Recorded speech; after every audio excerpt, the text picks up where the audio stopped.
दोस्तों, Indian IT industry world leader है और before covering our today's company I would like to show you some of the great leader of IT industry here. So अगर आप इस screen पे ध्यान से देखते हैं तो आपको TCS, Infosys, Wipro, HCL, Tech Mahindra, LNT, Infotech और माइंडट्री जैसी कंपनीज मिलती हैं जो टॉप इंडियन कंपनीज हैं, लेकिन इनके प्रोडक्ट और सर्विसेज दुनिया भर में यूज करे जाते हैं। So are Indian companies are market leader in United State and United Kingdom, जो कि आईटी के सबसे बड़े दिग्गज मार्केट हैं। रही बात टीसीएस और इन्फोसिस, जिनके मार्केट कैप 11 लाख करोड़ से ऊपर और इन्फोसिस का मार्केट कैप 5,77,000 करोड़ से ऊपर है, we are going to talk about HCL technologies today. हमने ये स्टॉक क्यों चुना है आज बात करने के लिए, क्योंकि इन कंपनियों के वैल्यूएशन मैं जज करता हूं प्राइस टू इक्विटी रेशियो से, पी रेशियो से। अगर आप बात करते हैं टीसीएस की तो पी वैल्यूएशन के हिसाब से इट इज 33.73, रिलेटिवली थोड़ी सी महंगी लगती है। हालांकि ये बहुत बढ़िया कंपनी है, they are market leader, but relatively pricing थोड़ी सी महंगी लगती है। इन्फोसिस का भी पी अराउंड 30, विप्रो का इज 25, बट आर कंपनी, जिस कंपनी के बारे में आज हम रेकमेंड करने आए हैं और बात करने आए हैं, उस कंपनी का पी रेशियो है 21.88। What does it mean? ये कंपनी हमें सस्ते दाम में उपलब्ध है करंट मार्केट सेगमेंट में। तो दिस कंपनी का आज का क्लोजिंग प्राइस मार्केट का था 899 and the market cap is 2,43,891 crore. Now what does it mean?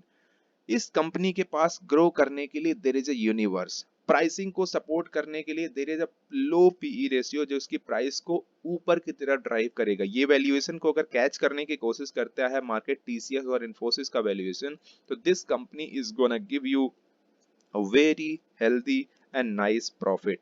So let's talk about this company और स्टार्टिंग से इस कंपनी का मुआयना करते हैं। So let's have a look. Market cap हम ऑलरेडी बात कर चुके हैं एक्सीएल टेक्नोलॉजी का, it is around 2,43,000 crore. Current market price is 899। इसने जो अपना 52 वीक हाई बनाया है, that made a high of 1074। What does it mean? इस वैल्यूएशन से 1074 से कंपनी करीबन 18 से 20% अपने 52 वीक हाई से नीचे है। रीसेंट पास्ट में मार्केट ने थोड़ी सी करेक्शन दिखाई है, लेकिन इस कंपनी के स्टॉक प्राइसेस 17, 18, 20% नीचे हैं। तो this is a value buying अगर आप इस टाइम पे बाइंग करना चाहते हैं तो। Book value of the company is 221। P की बात हम ऑलरेडी कर चुके हैं, it is 21.90।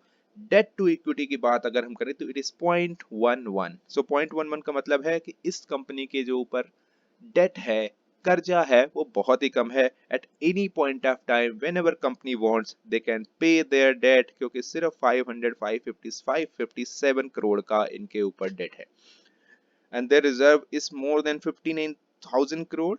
Their net profit of the last year is 11,145 crore. So reserve और नेट प्रॉफिट में लाकर के करीबन 60-70 हजार करोड़ कैश में बैठी है ये कंपनी। कभी भी इस छोटे से डेट को ये निपटा सकते हैं। Now look at the profit margin. ये बहुत इंपॉर्टेंट होता है आईटी कंपनी को अगर आप एनालाइज करते हैं तो। This is a profit margin 26.6%, this is almost 27%, which is better than Infosys and slightly lower than TCS which is at 28। तो Infosys से अच्छे प्रॉफिट मार्जिन पे ये कंपनी काम करती है। अगर आप रिटर्न ऑन कैपिटल एम्प्लॉयड की बात करें तो ये है 26%। 25 से ऊपर अगर ये है तो ये बहुत ही अच्छा रेशियो है। and return on equity is more than 20%. Sales growth in last 3 year it's around 14.2% every year. So सारे के सारे फंडामेंटल फैक्टर्स पे ये कंपनी खरी उतरती है और ये कंपनी को आपके पोर्टफोलियो में जरूर होना चाहिए, बिकॉज ये अच्छे वैल्यूएशन पे आपके लिए मिल रही है।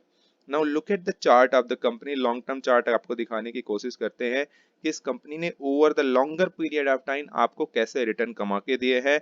So company's return is like this. 2005 में this company was trading around 54 or 50 rupees. Now the price of this company in straight terms is around 1000 rupees or 900। बीच में बहुत सारे डिविडेंड और बहुत सारे स्प्लिट इस कंपनी के स्टॉक्स में हुए हैं। तो इसने इन्वेस्टर्स को रिच बनाया है और आपके पोर्टफोलियो में अगर ये कंपनी है तो ये आपको आने वाले सालों में 20-30% के ईयर ऑन ईयर CAGR के रिटर्न, क्यूमुलेटिव रिटर्न आपको देते रहेंगे। Look at the company's strong points here. Company is almost debt free. Company has been maintaining a healthy dividend payout ratio of 21.50%. Company's median sales growth is 19.49% in last 10 years. So this is a growth this company is showing in last 10 years. Cons की बात करते हैं, company के negatives की बात करते हैं, तो this nothing to talk about, कोई नेगेटिव्स इसके हैं नहीं। पीयर कंपैरिजन में आपको पहले भी दिखा चुका हूँ, टीसीएस मार्केट लीडर है, is the biggest company here, the price to equity ratio is relatively higher, तो थोड़ी सी महंगे वैल्यूएशन पे है। तो अगर आपको आईटी स्पेस में कोई अच्छी कंपनी सस्ते दामों में खरीदनी है तो HCL and tech Mahindra are this two companies जो आपके पोर्टफोलियो में होनी चाहिए। तो फिलहाल हम बात करते हैं HCL की। HCL is a must by at this point of time.